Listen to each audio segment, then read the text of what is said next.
शिव की प्रीत ने सिखलाया, सबसे प्रीत निभाना, सबसे प्रीत निभाना। सारी दुनिया अपनी है, अब कोई नहीं बेगाना, सबसे प्रीत निभाना, सबसे प्रीत निभाना, सबसे प्रीत निभाना। शिव की प्रीत ने सिखलाया, सबसे प्रीत निभाना, सबसे प्रीत निभाना। ऐसे हम भी सभी को वो चमक, वो रोशनी का अनुभव कराएं बाबा द्वारा निमित्त बन करके। यही हमारा लक्ष्य रहेगा। आज का सारा दिन और आज से लेकर के एक वीक के लिए ये अभ्यास हम सभी करेंगे ना। ये अभ्यास सबको मंजूर है? ये अभ्यास करना किसको पसंद आएगा? सभी को पसंद आएगा ना। ज्ञान सूर्य प्रगटा और ज्ञान अंधेर विनाश, सबको पसंद है ना? हाँ, पसंद है दीदी। Very good, perfect. चलो अभी प्यारे बाबा की मुरली सुनते हैं।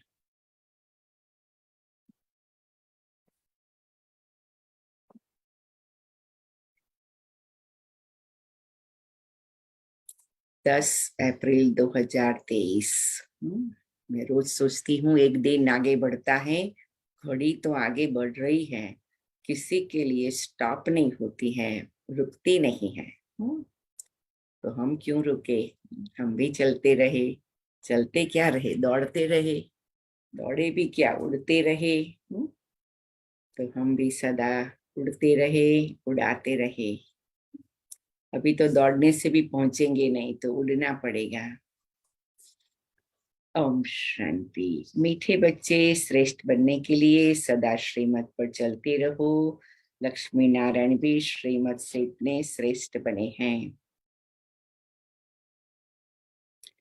हिस्ट्री हॉल में बाबा के सामने हम सभी बैठ जाते हैं और एकदम बाबा को अर्जुन की तरह देखते हुए, दृष्टि लेते हुए बाबा के एक महावाक्य को दिल में समाएंगे। मीठे बच्चे, श्रेष्ठ बनने के लिए सदा श्रीमत पर चलते रहो। लक्ष्मी नारायण भी श्रीमत से इतने श्रेष्ठ बने हैं। इस संसार का नियम है, कोई भी व्यक्ति श्रेष्ठ बनता है या अपने क्षेत्र में कोई भी जगह पर आगे जाता है तो उसको कुछ नियम पालन करने पड़ते हैं, कुछ संयम पालन करना पड़ता है, कुछ शिस्त पालन करनी पड़ती है, कुछ मर्यादाएं पालन करनी पड़ती है। सो नीति, नियम, संयम और मर्यादाएं, शिस्त और मर्यादा, 5 चीज है। नीति से काम करना है, अनीति से नहीं करना है ना। तो श्रीमत में ये 5 चीज आ जाती है, नीति, नियम, संयम, शिस्त और मर्यादा। जब ये 5 ही चीज हम धारण कर लेते हैं तो क्या होता है, श्रेष्ठ बनना 100% गारंटी हो जाती है। प्रश्न है, भक्ति में गौमुख का यादगार क्यों बनाया है? उत्तर, क्योंकि संगम पर बाप ने ज्ञान कलश माताओं के ऊपर रखा है। सब माताएं अपने सिर पर ज्ञान कलश रखा है, महसूस करो। तो माताओं के मुख से ज्ञान अमृत निकलता है, जिससे सब पावन बन जाते हैं। इसलिए भक्ति में गौमुख का यादगार बना दिया है। तुम गौ माताएं हो, तुम ही सबकी मनोकामनाएं पूर्ण करती हो, इसलिए यादगार बने हुए हैं।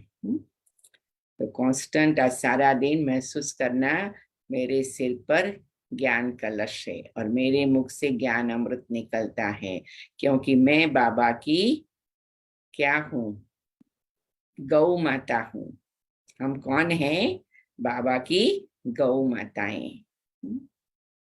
दूसरा, गौ क्या करती है? दूध देती है। कहते गाय का जो दूध होता है वो बहुत अच्छी क्वालिटी का होता है, माइल्ड होता है, बच्चे भी खाए तो उसको बहुत फायदा होता है। और गाय का घी भी होता है, उसकी भी अपनी वैल्यू होती है। कई बार बताते हैं ना कि भाई दूध, उस दूध से ही दही बना, मक्खन बना, घी बना, लेकिन सबकी वैल्यू अलग अलग है, क्योंकि जितना हम प्रोसेस में से पसार होते हैं उतना वैल्यू बढ़ती है। और वो जल्दी खराब भी नहीं होता है। जैसे घी आप 2-3 मास रखेंगे, खराब नहीं होगा। और घी महंगा होगा, दूध तो सस्ता है, और लेकिन उसको कुछ ढंग से रखेंगे तभी चलेगा 2-4 दिन, फिर खराब हो जाएगा। तो हर चीज जब प्रोसेस से निकलती है तब वो महान बनती है, श्रेष्ठ बनती है, वैल्यूएबल बनती है। तो हमें भी प्रोसेस से निकलना है ना। प्रोसेस में थोड़ी एक प्रकार का दूसरा अनुभव होता है ना? तकलीफ शब्द तो मैं नहीं कहूंगी, इसलिए कहूंगी अनुभव ना? दूध से दही बना, उसमें टाइम लगा, फिर दही को उन्होंने मथा, है ना, तो प्रोसेस हुआ ना। अच्छा, मक्खन निकला, फिर उसको आग पर बिठाया, वो जला, फिर उसको छाना, तो घी अलग निकला और बाकी का पोर्शन अलग निकला। तो जब हमें वैल्यूएबल बनना है तो आग पर बैठना पड़ेगा। वो चाहे कोई भी प्रकार की परीक्षा की आग हो, परिस्थिति की आग हो, कोई भी बात की आग हो। तो जब आग लगती है तब हमारा प्रोसेस पूरा होता है। ऐसे हर प्रकार के भोजन की बात में भी ऐसा ही है। जब तक भोजन आग पर न रखा जाए तब तक पकता नहीं है, पकता नहीं तब तक खाने योग्य नहीं बनता, खाने योग्य नहीं बनता तब तक उसकी वैल्यू इतनी नहीं होती। तो जब हम वैल्यूएबल बनना चाहते हैं तो हमें याद रखना पड़ेगा, हमें आग पर बैठना पड़ेगा। जो आग पर खुशी खुशी बैठता है वो खुशी खुशी वैल्यूएबल, श्रेष्ठ बन जाता है। तो ये है बाबा के प्यार की आग, बाबा में विश्वास की आग, बाबा में समर्पणता की आग, बाबा में, बाबा के प्यार की आग, पवित्रता की आग। तो ये आग में तो सुकून है, कोई ऐसा दर्द नहीं है। जैसे आग तो दर्द देती है, कभी कभी जल जाता है कुछ तो, लेकिन ये आग तो सुकून देती है, रूह को राहत देती है। तो ऐसा अनुभव करना है। गीत है, नयनहीन को राह दिखाओ प्रभु। ओम शांति। बच्चों ने गीत सुना, भक्ति मार्ग वाले बच्चे बाप को पुकारते हैं, हम जो नयनहीन बुद्धिहीन बन गए हैं हमें राह बताओ। हे प्रभु जी, याद करते हैं अपने बाप को, उनको परमपिता परमात्मा कहा जाता है। सभी जीव की आत्माएं बाप को याद करती है। हम इस पतित दुनिया में बहुत दुखी हैं, दर दर धक्के खाते रहते हैं, जहां भी जाते हैं उनके ऑक्यूपेशन का कुछ भी पता नहीं। हम किसके पास जाते हैं? शिव के मंदिर में जाते हैं, परंतु उनको पता नहीं है शिव कौन है। जहां भी जाएंगे जाकर माथा टेकेंगे, जानते नहीं कि वह कौन है, कब आए थे। लक्ष्मी नारायण के मंदिर में भी जाते हैं, लेकिन जानते नहीं कि यह कब आए, कैसे राज्य लिया, कुछ भी पता नहीं। दिलवाला मंदिर में जाते हैं, वहां आदि देव बैठा है, परंतु जानते नहीं यह कौन है। जगदम्बा के पास जाते हैं, परंतु वह कब आई, क्या किया, कुछ नहीं जानते। सिर्फ जाकर माथा टेकते हैं, प्रार्थना करते हैं, बच्चा दो, यह दो, वह दो, जानते कुछ भी नहीं। गौमुख पर जाते हैं, कितनी मेहनत करके सीढ़ी उतरते चढ़ते हैं, पता कुछ भी नहीं वहां क्या रखा है। एक पत्थर का गौ का मुख बनाया है, कहते गौमुख से गंगा जल निकलता है। अब जानवर के मुख से अमृत थोड़ी निकलता। तीर्थों पर जाते हैं, किसके भी ऑक्यूपेशन को नहीं जानते हैं, यह कब आया, करके क्या किया, हम क्यों पूजते हैं। बुद्धिहीन होने कारण पुकारते हैं, हे प्रभु, हे बाबा, क्योंकि वह सब बाप हैं। मनुष्य के 3 बाप कहे जाते हैं, एक आत्माओं का बाप शिव, दूसरा सारे मनुष्य सृष्टि अथवा मनुष्य सिजरे का रचता ब्रह्मा बाबा, तीसरा है लौकिक बाप। भक्त भी एक भगवान को याद करते हैं, नयनहीन को आकर राह दिखाओ, जो हम सदा ऐसे बने, यह कलयुग तो है ही दुखधाम, सतयुग है सुखधाम। और जहाँ से हम आत्माएं पाठ बजाने आती है उनको शांति धाम कहा जाता है।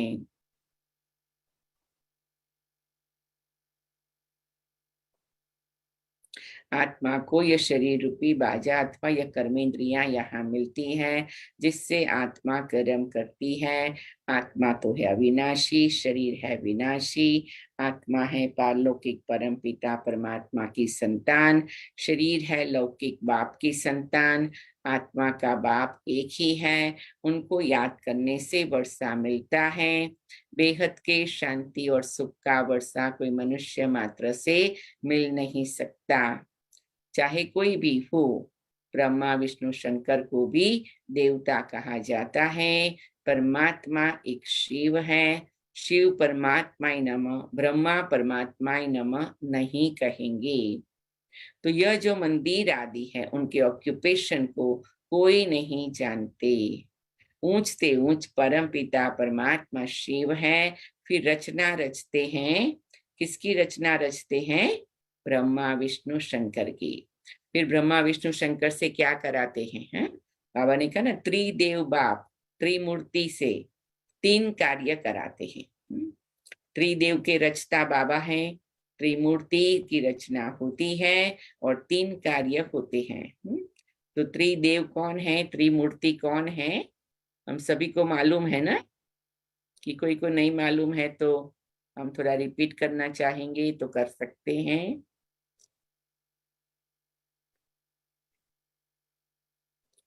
सबको त्रिदेव कौन है मालूम है ना?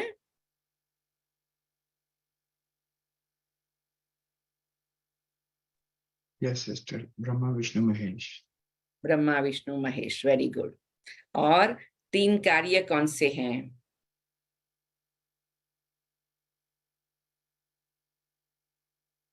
Generation, operation, destruction. Very good. GOD God कहते हैं, तो जीओडी गॉड माना generation, operation and destruction. Brahma द्वारा स्थापना, विष्णु द्वारा पालना और शंकर द्वारा विनाश। तो ये 3 कार्य कराने के लिए शिव बाबा त्रिदेव त्रिमूर्ति की रचना करते हैं। और उस दिन उस भाई ने भी कितना अच्छा बताया कि हम सबको भी समझना है हम त्रिमूर्ति हैं, ब्रह्मा विष्णु शंकर है। ब्रह्मा बनकर हम अपना श्रेष्ठ ऊंचा लक्ष्य निश्चित करते हैं। फिर विष्णु बनकर सारा दिन उसकी पालना करते हैं और शंकर बनकर शाम को पुरानी बातों का विनाश करते हैं, पास्ट इज पास्ट कर देते हैं। ठीक है ना? तो ये भी बाबा कहते तुम बच्चों को याद रखना है। Very good, beautiful, thank you.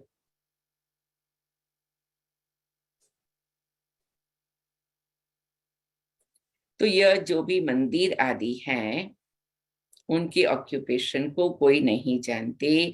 ऊंचते ऊंच परम पिता परमात्मा शिव है। फिर रचना रचते ब्रह्मा विष्णु शंकर की। शिव निराकार अलग हैं, शंकर आकारी देवता हैं, परमात्मा एक है। यह पहली अच्छी रीति समझाना चाहिए। पहले पहले तो बाप को जानना चाहिए, जो बाप स्वर्ग का रचता है। मनुष्य तो भक्ति में धक्के खाते रहते हैं। लक्ष्मी नारायण तो है स्वर्ग के मालिक, वहां तो सदैव सुख ही सुख है, यहाँ सभी दुखी हैं। यह दुनिया ही पतित है। सतयुग में भारत पवित्र गृहस्थ आश्रम था, यथा राजा रानी तथा प्रजा सब पावन थे। पतित को पावन बनाने वाला एक ही परमपिता परमात्मा है। राधे कृष्ण सतयुग के प्रिंस प्रिंसेज है, जो स्वयंवर बाद लक्ष्मी नारायण बनते हैं।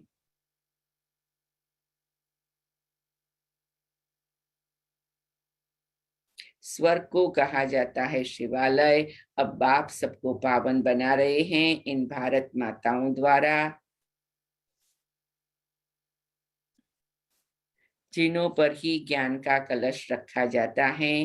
भारत में पवित्र राज्य था, अभी है अपवित्र राज्य। गृहस्थ धर्म के बदले गृहस्थ अधर्म हो गया है। फिर बाप आकर पावन बनाते हैं।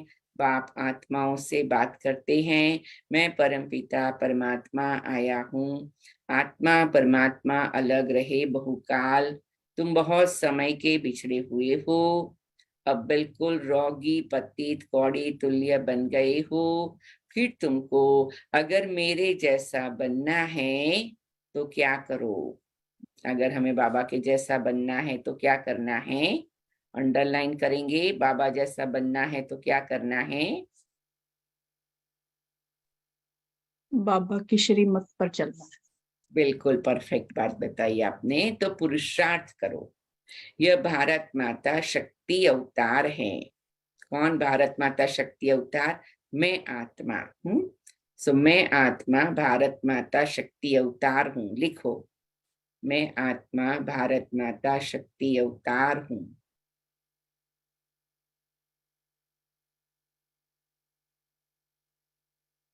यह शिव बाबा को अपना बाप मानती है। उनसे योग लगाने से शक्ति मिलती है, जिससे 5 विकारों पर जीत पाकर माया जीत जगत जीत बनते हैं। यह हार जीत का खेल है। यह वर्ल्ड की हिस्ट्री ज्योग्राफी समझने से तुम चक्रवर्ती राजा बन सकते हो। बाप ही स्वर्ग के लिए पवित्रता सुख शांति का वर्षा देते हैं। यह राजयोग है। हठयोगी राजयोग सिखा न सके।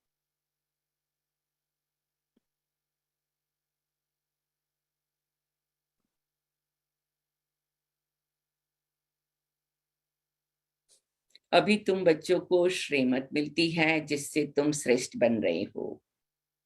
रावण की मत से तुम भ्रष्ट बनते हो। भारत अब रावण की मत पर चलने से इतना दुखी कंगाल बना है। जगदम्बा सबकी मनोकामनाएं पूर्ण करने वाली थी। वह भी माता थी। जगदम्बा ने श्रीमत पर भारत को स्वर्ग बनाया था, इसलिए उनकी इतनी महिमा गाई जाती है। पवित्रता के बगैर तुम पवित्र दुनिया का मालिक बन नहीं सकेंगे। आधा कल्प भक्ति मार्ग चलता है। अब बाप कहते फिर पावन दुनिया का मालिक बनना है तो आकर समझो। अब श्रीमत मिलती है तो उन पर चलना है। मेरा तो एक शिव बाबा, दूसरा न कोई। मनुष्य तो 84 जन्म लेते हैं।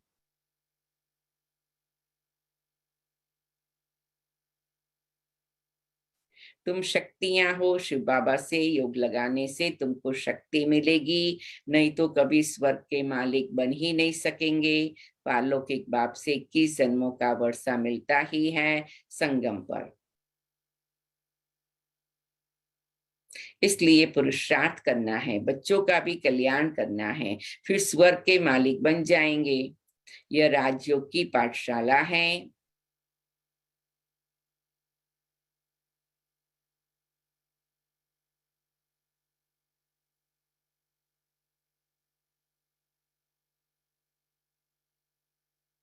भगवान उवाच, बच्चे मैं तुमको राजयोग सिखलाता हूँ, जिससे तुम राजाओं का राजा स्वर्ग के मालिक बनेंगे। सिर्फ बाप को याद करो तो अंतमति सुगति हो जाएगी। बाप सुखधाम में भेज देंगे। बाप कहते मैं ही आकर तुम सबको सुख शांति धाम सुखधाम में ले जाता हूँ। सतयुग त्रेता में यह भक्ति आदि होती नहीं। वहां तो 21 जन्म अथाह सुख है। अब बाप कहते इस रावण पर जीत पहनो। विकार के लिए शादी करना अपनी बर्बादी करना है।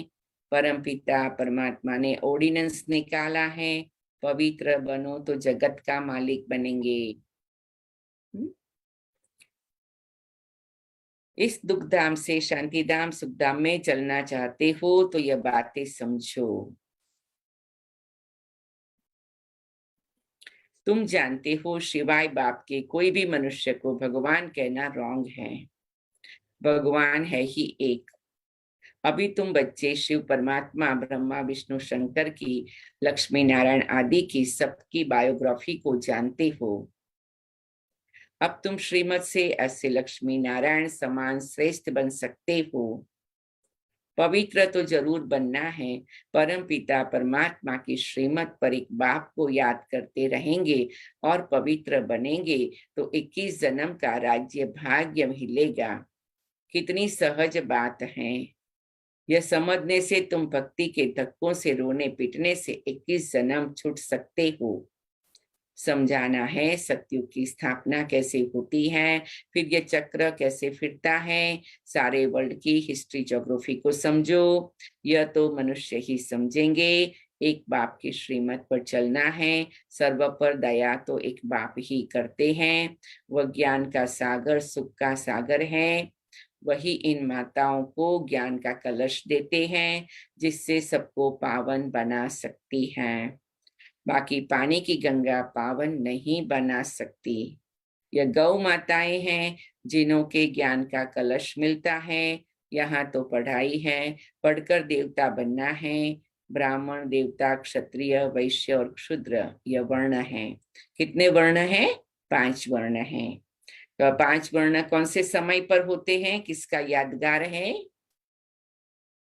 5 वर्ण किसका यादगार है, कौन से समय पर होते हैं? तो संगम युग पर कौन सा वर्ण है, सतयुग में कौन सा वर्ण है? संगम युग में कौन सा वर्ण है? संगम युग में ब्राह्मण का वर्ण है। ब्राह्मण वर्ण है। फिर देवता वर्ण कब होता है? सतयुग में। और क्षत्रिय वर्ण? अभी त्रेता में सभी को चांस देते हैं अभी, ठीक है? बहुत खुशी की बात है, उमंग आता है तो बोलते हैं ना। चलो अच्छा, वैश्य वर्ण कब होता है, क्षुद्र वर्ण कब होता है? चलो कौन बताएगा? सभी बताते। शूद्र वर्ण सिस्टर कलयुग में ना? राइट, बिल्कुल। और वैश्य वर्ण कब होता है? आई थिंक द्वापर युग में। हाँ, द्वापर युग में, राइट। वैश्य माना क्या मालूम है? शायद बहुतों को ये शब्द का अर्थ नहीं मालूम होगा। मालूम है? वैश्य माना जो बिजनेस करता है, व्यापार करने वाले। व्यापार माना आप इतना दो, मैं आपको इतना दूं। कभी कभी तो आपसे ज्यादा लूं और कम दूं, ऐसा संकल्प भी आ जाता है। तो उसको कहते हैं व्यापार।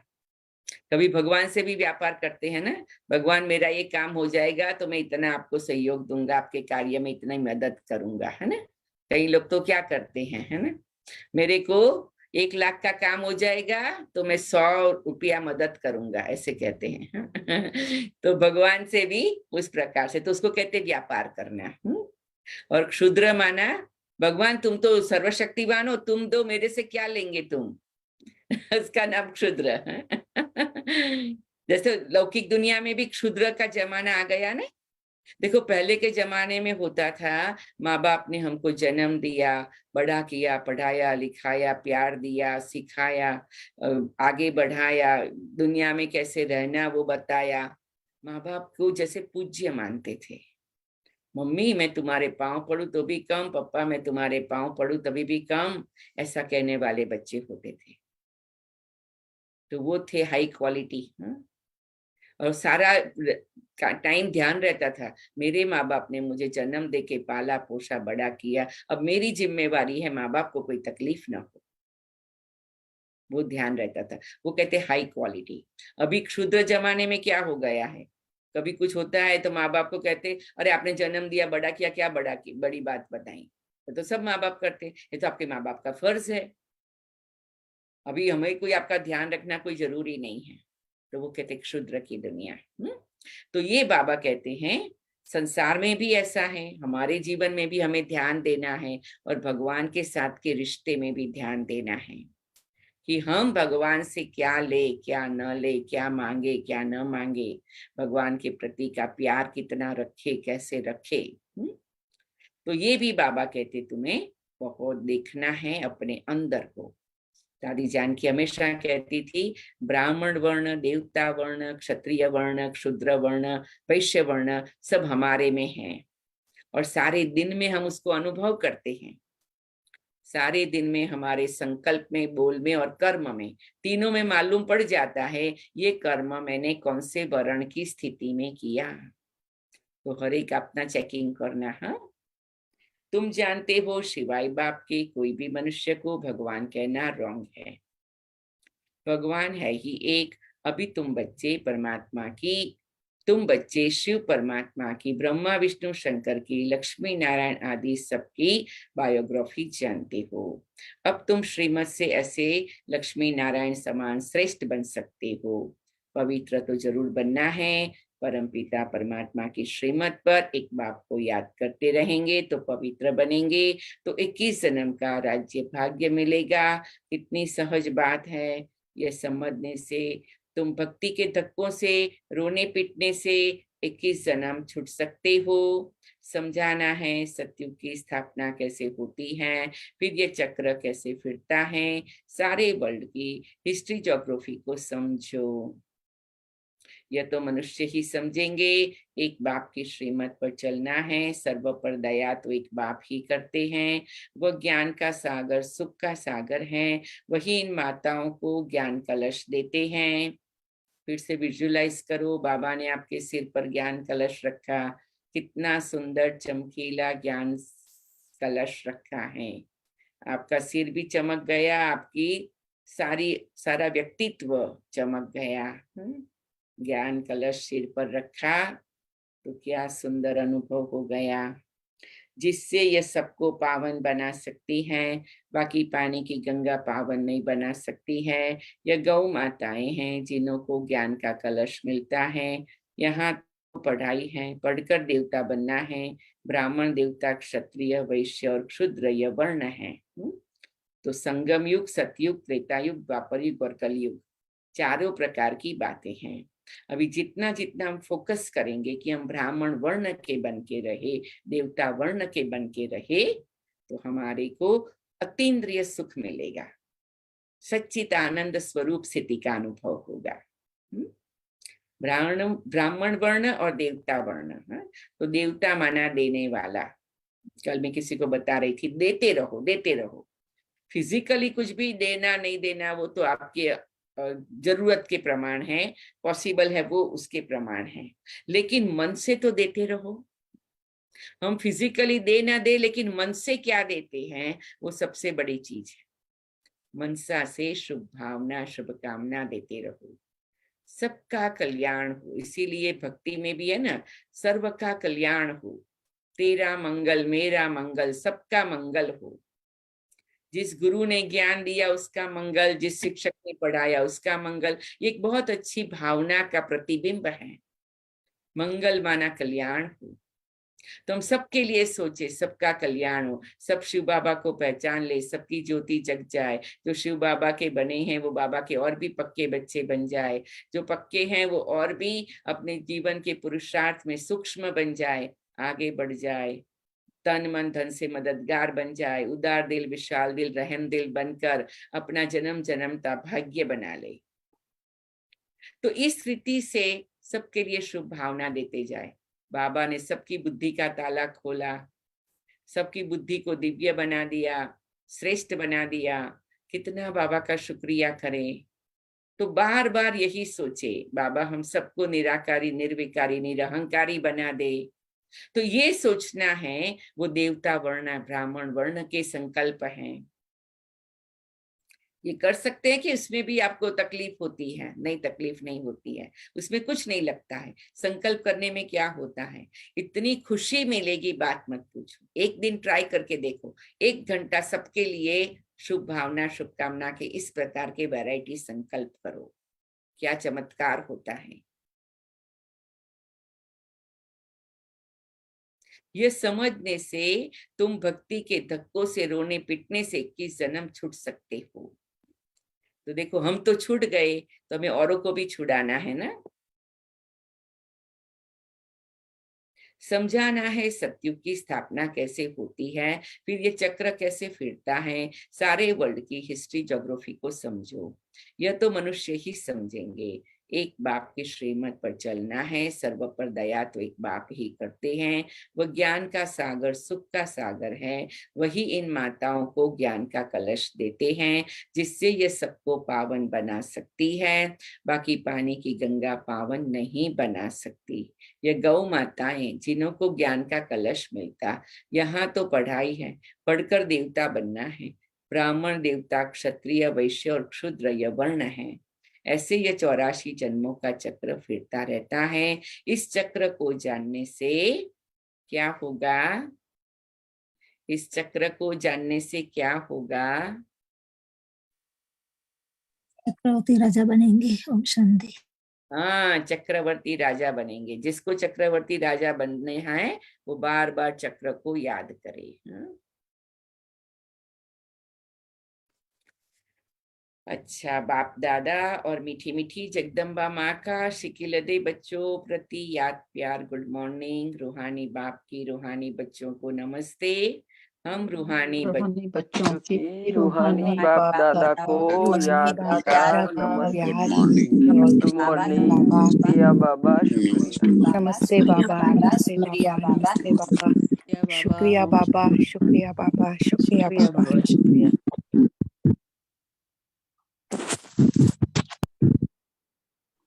धारणा के लिए साथ पवित्रता के बल से श्रीमत पर चल भारत को स्वर्ग बनाने की सेवा करनी है। सबको एक बाप का ऑर्डिनेंस सुनाना है। पवित्र बनो तो पवित्र दुनिया के मालिक बनेंगे।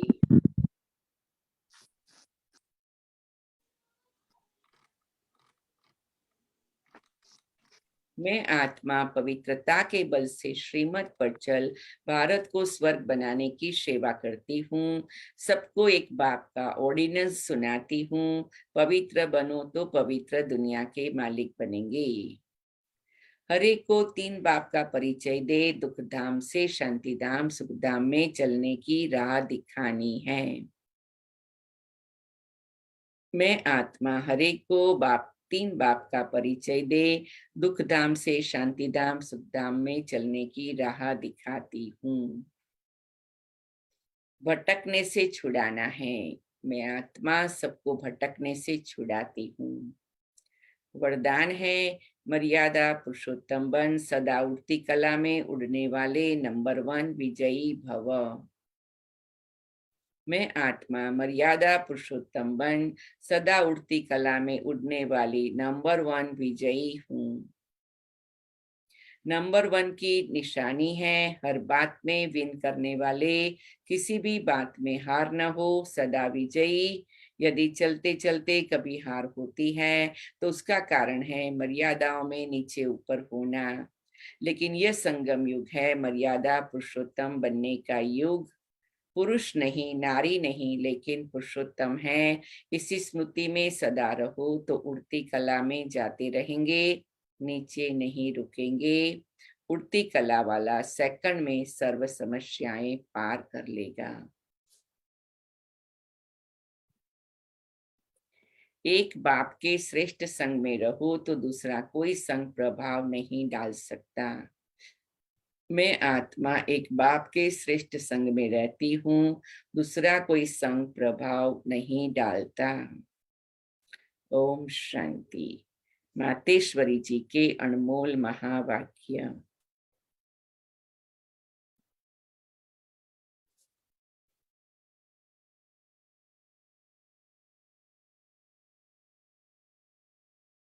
हम सभी साइलेंस में बैठ जाए, बाबा की दृष्टि लेते हुए। साथ में हिस्ट्री हॉल में मीठी प्यारी मम्मा बैठी हैं। मम्मा की भी दृष्टि ले रहे हैं, मम्मा का प्यार अनुभव कर रहे हैं, दुलार अनुभव कर रहे हैं। हमारी मीठी प्यारी जगदम्बा माँ हम सबके लिए सदा कल्याण सोचने वाली मीठी प्यारी जगदम्बा माँ की दृष्टि लेते हैं।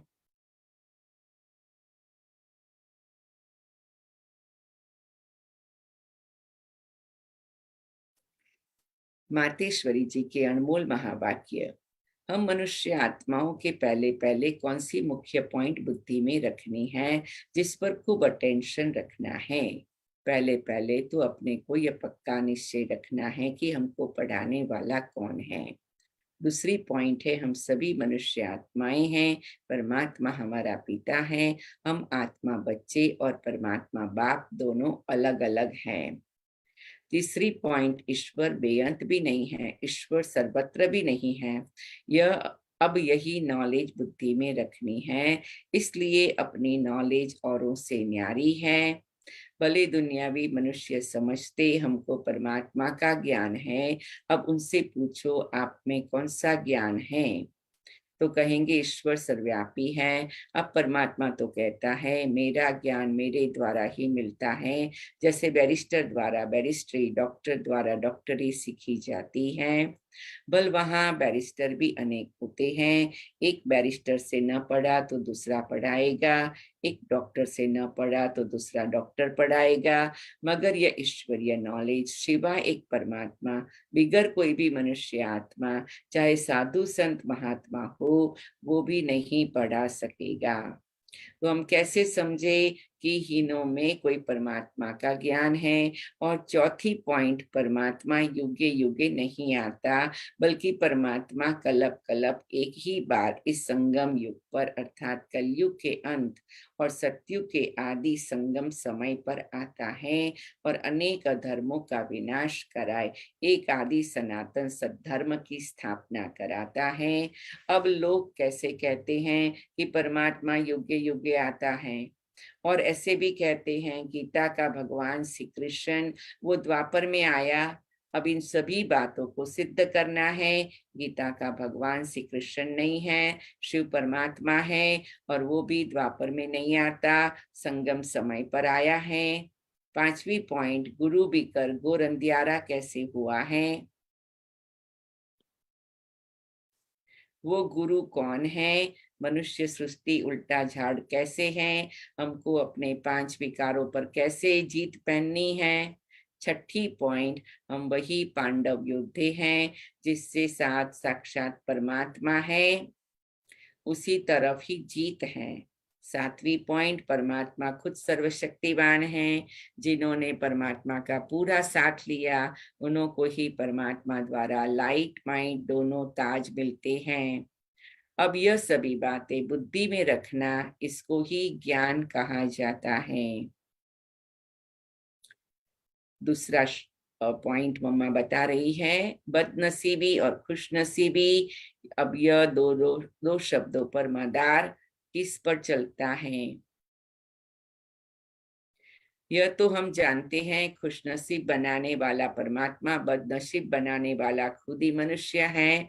जब मनुष्य सर्वदा सुखी है तो उन्हों की अच्छी किस्मत कहते हैं, जब मनुष्य अपने को दुखी समझते हैं तो वो अपने को बदनसीब समझते हैं। हम ऐसे नहीं कहेंगे, बदनसीबी व खुदनसीबी खुशनसीबी कोई परमात्मा द्वारा मिलती है, नहीं, यह समझना बड़ी मूर्खता है। परमात्मा हमें खुशनसीब बनाता, परंतु तकदीर को बिगाड़ना व बनाना यह सब कर्मों के ऊपर ही मदार है। अंडरलाइन करेंगे, यह सब मनुष्यों के संस्कारों के ऊपर ही है।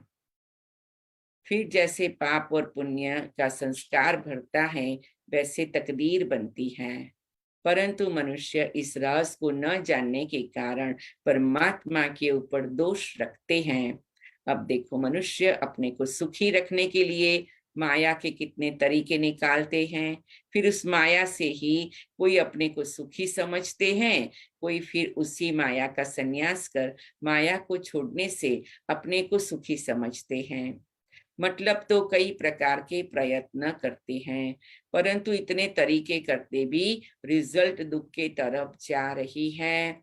जब सृष्टि पर भारी दुख होता है तब उसी समय स्वयं परमात्मा आए गुप्त रूप में अपने ईश्वरीय योग पावर से दैवी सृष्टि की स्थापना कराए सभी मनुष्य आत्माओं को खुशकिस्मत बनाते हैं।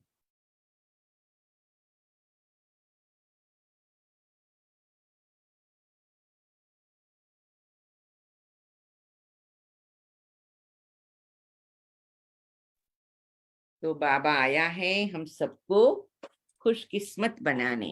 मम्मा कितना पक्का करा रही है, तो कोई भी बदकिस्मत है नहीं। अगर कोई को ऐसा लगता भी है तो वो उसका कारण क्या है, उनके कर्म। लेकिन अगर बदनिस्बत ऐसा फील भी होता है, आज से लेकर अच्छा कर्म करो और खुशकिस्मत बन जाओ। ये बहुत प्लस पॉइंट है हमारे लिए कि आज से लेकर के भी हम ऐसे कर्म करना शुरू कर देवे तो हम खुशकिस्मत पक्के पक्के बन जाएंगे। ठीक है, तो आज से हम क्या पक्का करेंगे? मैं खुशकिस्मत आत्मा हूँ, खुश नसीब आत्मा हूँ। आज कौन 100 बार लिखेगा मैं खुश नसीब आत्मा हूँ, खुशकिस्मत आत्मा हूँ? मम्मा का वरदान है, बाबा का वरदान है। उसको कैसे लिखना मैं बताऊंगी। मुझे गोल्डन हैंड चाहिए।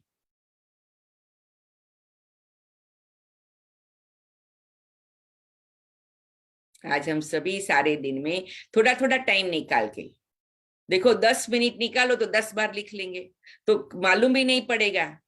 ऐसे टाइम मिला थोड़ा लिख लिया, ऐसे टाइम मिला लिख लिया। लिखना है पहले 33 टाइम्स लिखना है मैं खुशकिस्मत आत्मा हूं। फिर 33 टाइम्स लिखना है बाबा आपने मुझे खुशकिस्मत बनाया, बाबा मम्मा आपने मुझे खुशकिस्मत बनाया, शुक्रिया। और फिर 33 टाइम्स लिखना है मैं हर कल्प की खुशकिस्मत खुश नसीब आत्मा हूं। तो 33 टाइम्स लिखेंगे। कौन लिखेगा? मेरे को तो केवल इतने हैंड्स मिले, बाकी सबके लिए मैं लिखूंगी। जो हाथ खड़ा नहीं करेंगे उनके लिए मुझे लिखना है। तो 1 3 2 5 5 8 जन लिखेंगे, 9 जन, 10 जन, 11 जन लिखेंगे, 12 जन लिखेंगे। ओके, बाकी का मुझे लिखना है। 10 जन ने हाथ ऊंचा किया है, 2 जन ने वीडियो किया है, तो 12 हुए, तो हम 27 है। तो बाकी सबका क्या होगा? मेरे को लिखना है। सुरेंद्र बहन आप लिखेंगे क्योंकि आप तो हाथ नहीं करते हो ना, मालूम नहीं, नेक्स्ट टाइम आए मैं भूल गई बताना।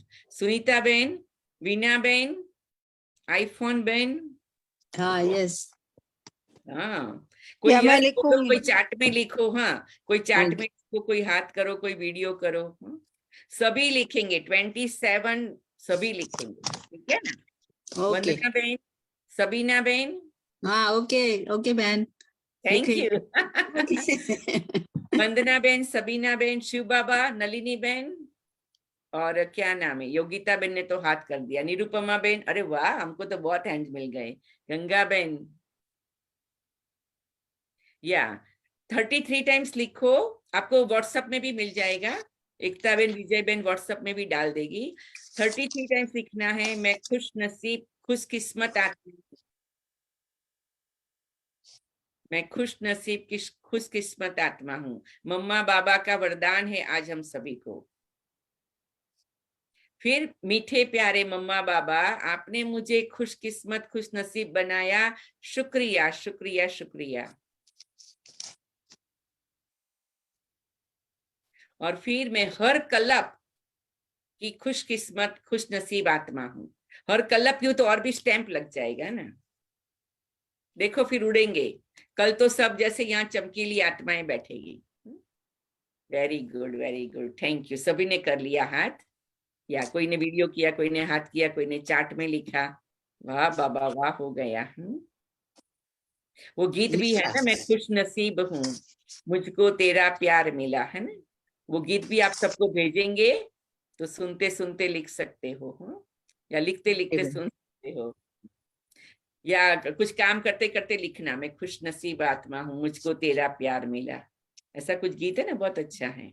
विजय बहन भेज देना, एकता बहन भेज देना। हाँ, अच्छा, अभी आज दोपहर में जो भी ज्वाइन कर सके, हमें उषा बहन के प्रोग्राम के लिए तैयारी करनी है, तो उसके लिए भी थोड़ा मीटिंग जैसा करना है। बाकी आज से लेकर के अभी केवल 12 से 2 हमारा पालना का क्लास रहेगा, मतलब एक्स्ट्रा स्टडी रहेगी, और 3:30 से 4 अमृत वेले के लिए योग गीत शुरू हो जाएगा, मधुबन का कनेक्शन।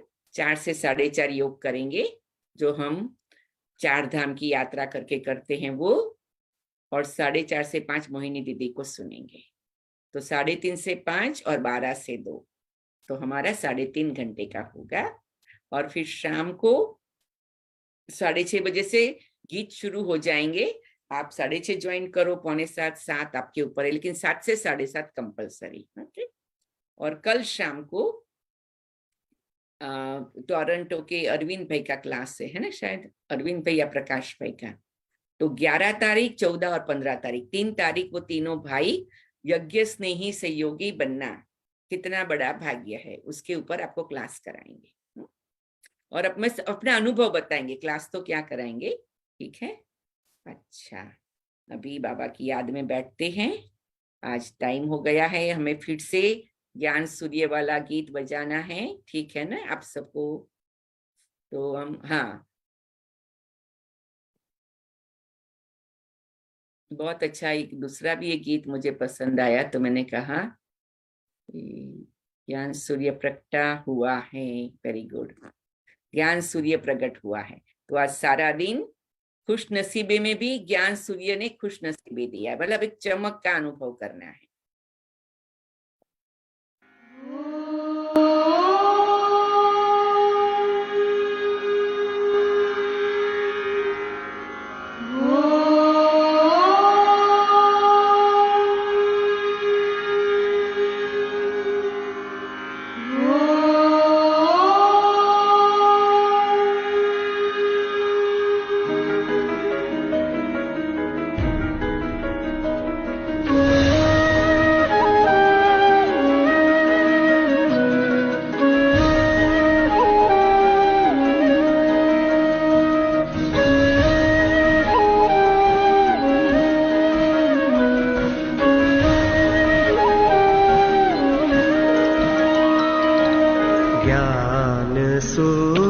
प्रगट हुआ है,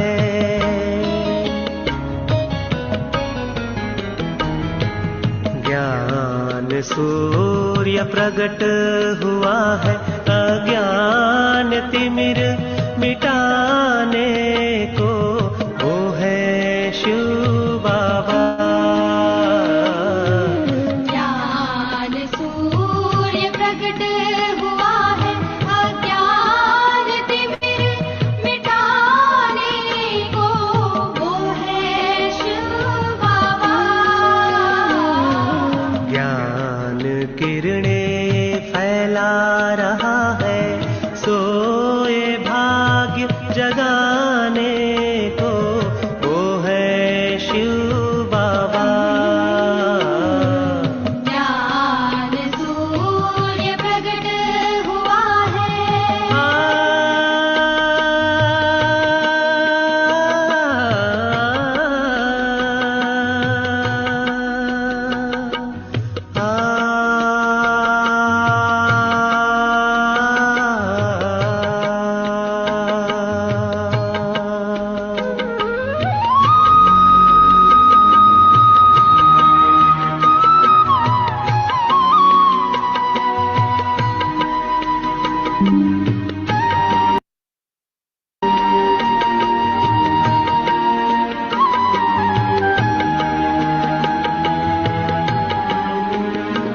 अज्ञान में सोए हैं मानस, अब तो जरा आंखें खोलो।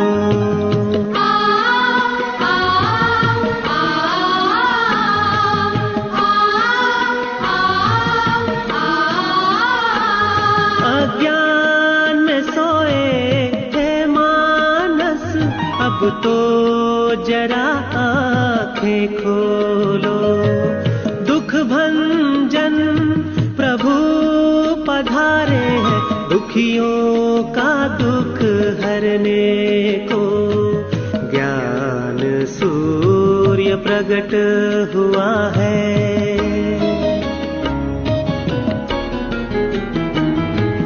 ज्ञान सूर्य प्रगट हुआ है, अज्ञान तिमिर मिटाने को वो है शिव बाबा।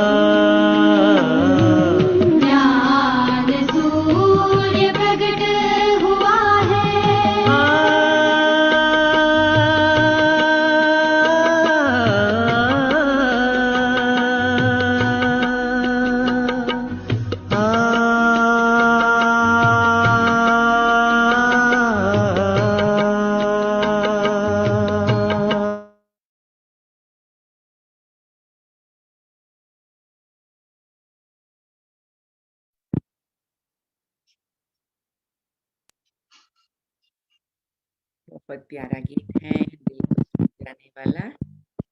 ओम शांति, ओम ओम शांति। शांति। तो ये दोनों गीत हम रोज सुनेंगे, ये अमृत वेला मुरली में और इवनिंग में। एकदम ज्ञान सूर्य के तेज में सब पुरानापन भस्म हो जाए और हम तेजस्वी बन जाए, प्रकाशित हो जाए, और चारों ओर बाबा का प्रकाश फैल जाए, चारों ओर बाबा की लाइट माइट फैल जाए, सभी के दिल दिमाग में लव यूनिटी हार्मनी आ जाए, एकता प्रेम आ जाए, परिवार की भावना आ जाए। वही प्रकाश है ना, उदारता विशालता आ जाए, सभी अपना तन मन धन भगवान के कार्य में सफल करे, 21 जन्म का राज्य ले लेवे। तो ऐसे प्रकाश फैलाना है, क्योंकि लोग काम क्रोध लोभ मोह अहंकार तिरस्कार राग द्वेष घृणा ईर्ष्या के अंधकार में है, राइट। उस अंधकार से निकालना है, अपना भी, औरों का भी, ब्राह्मणों का भी, लौकिक वालों का भी, भक्ति वालों का भी, सभी का। ठीक है ना। अच्छा, ओम शांति।